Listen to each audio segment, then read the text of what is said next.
Hi guys! Welcome back sa ating YouTube channel. So ngayong araw na to, pag-uusapan natin at ikwento ko sa inyo ang sumpa ng Romblon Triangle o ang tinatawag na Bermuda Triangle ng Pilipinas. Ito yung isa sa pinaka-kilala, pinag-uusapan na kwento sa lalawigan ng Romblon, sa isla kung saan matatagpuan ang gitnang bahagi ng Pilipinas. Simulan natin mga katropa ang misteryo sa Sibuyan Sea. Sa lawak ng karagatan ng Pilipinas, may isang bahagi na tila isinumpa ng panahon. Isang lugar kung saan ang modernong kagamitan ay biglang nawawala ng silbi. Kung saan ang kumpas ay umiikot ng walang direksyon. At ang mga barko, gaano man kalaki, ay tila nilalamon ng higanteng bibig ng tubig. Parang ipo-ipong hinihigo. Ito ang Sibuyan Sea o mas kilala at kinatatakutang pangalan na tinatawag nilang The Romblon Triangle. Mula noong panahon ng Kastila hanggang sa modernong era ng teknolohiya, hindi mabilang ang buhay na kinuha ng mga alon dito. Pero bakit nga ba? Dahil nga ba ito sa natural na agos ng dagat o may mas malalim pa at mas madilim na dahilan kung bakit tila naging libingang bahagi ito ng Romblon?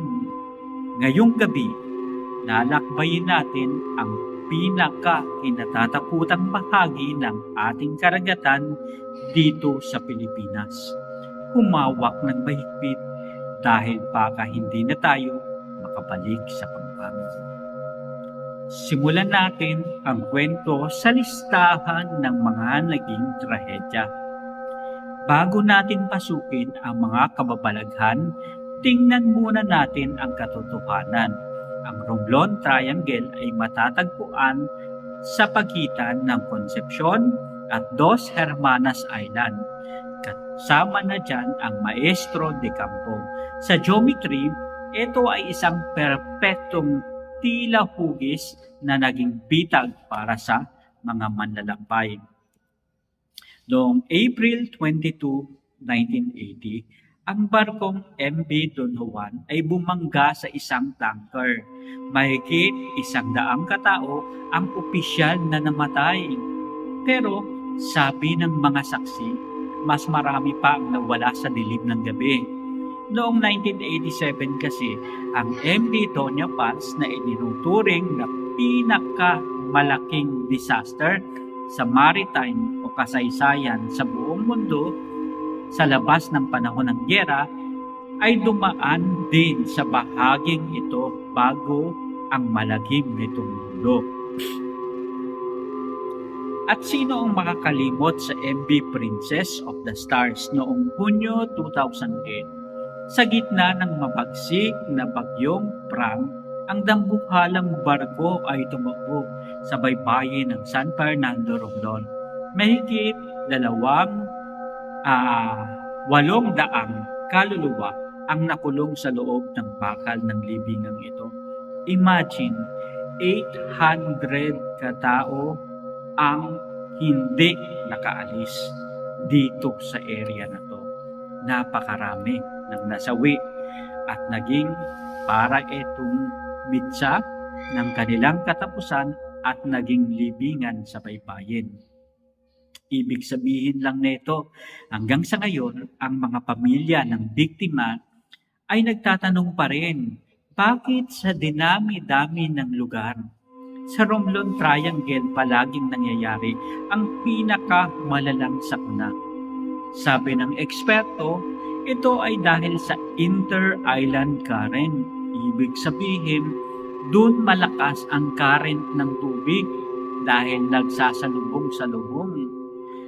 Pero Para sa mga taga-Romblon, may ibang kapangyarihan na nagpapatakbo sa ilalim ng mga alon. Meron ding isang pinakakilalang alamat at pinagkwekwentuhan kwentong bayan sa lalawigang ito ng Pilipinas. Ito yung kwento tungkol sa alamat ni Lolo Amang at sa gintong barko.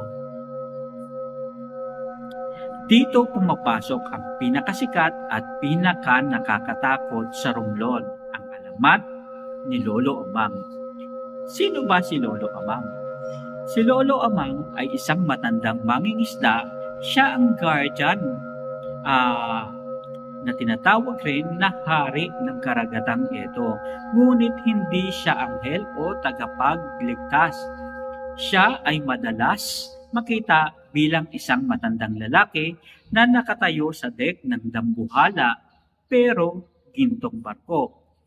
Ang kwento ng mga nakaligtas sa iba't ibang trahedya ay iisa ang kwento. Bago mangyari ang aksidente ay may lilitaw na napakalaking barko sa gitna ng dilim ng dagat. Akala ng kapitan mapapangga sila, kaya agad silang liliko ng mabilis. Pero ang hindi nila alam, ang gintong barko ay isang version lamang, isang patibong. Sa pag-iwas kasi nila rito, doon sila tumatama sa tunay na patukan o di kaya'y nawawala ng balanse ang mga barko na minamando nila hanggang sa ito ay tumaob. Sabi sa mga kwento mula sa mga residente ng isla ng Bandon, nakita raw nila ang gintong barko na lumulutang sa ere bago lumubog ang Princess of the Stars. Tila ba sinusundo na ni Lolo Amang ang mga kaluluwang kailangan niya para punuin ang kanyang kaharian sa ilalim ng dagat. Ang bawat buhay ay nawawala at nagsisilbing bayad o alay sa karagatan. May mga kwento rin na pinag-uusapan tungkol sa mga multong hindi matahimik. Hindi natatapos ang kilabot sa paglubog ng mga barko dahil ang mga labi ng mga nakasakay rito ay nananatili sa ilalim. Naging pugad din ng Romblon Triangle ang mga kwento tungkol sa mga multo. May mga driver na bumababa sa wreckage ng Princess of the Star ang nagkwento ng mga karanasang hindi nila malilimutan habang nasa loob sila ng madilim na pasilyo ng lumulubog na barko.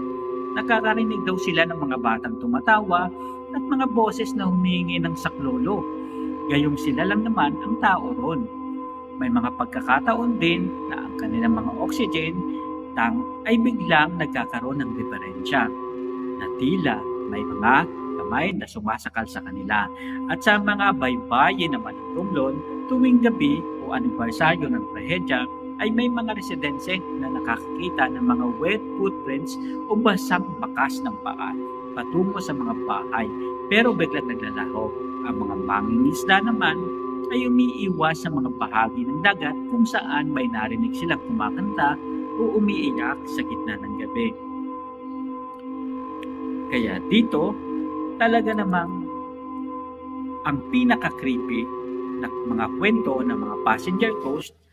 May mga ulat na sa mga terminal tulad ng sa Romblon tungkol sa mga taong sumasakay, basang-basa ang suot at pagdating sa gitna ng biyahe, bigla na lang silang nawawala. Uso kasi na minsan yung mga ticket sa gitna ng dagat may nag-i-inspection, di ba? So may mga kwento na yung iba na in-inspection nila, bigla na lang nawawala. Kaya naman, ang mga usapang ito ay hindi matapos-tapos. So, ang babala ng dagat, ang Romblon Triangle ay hindi lang basta lokasyon sa mapa. Ito ay isang paalaala na sa kabila ng makabagong teknolohiya ay may puwersa pa rin sa mundo na hindi natin kayang kontrolin. Hanggang sa ngayon ay wala pa rin siyentipikong paliwanag kung bakit napakaraming aksidente ang nagaganap sa maliit na bahaging ito ng Pilipinas.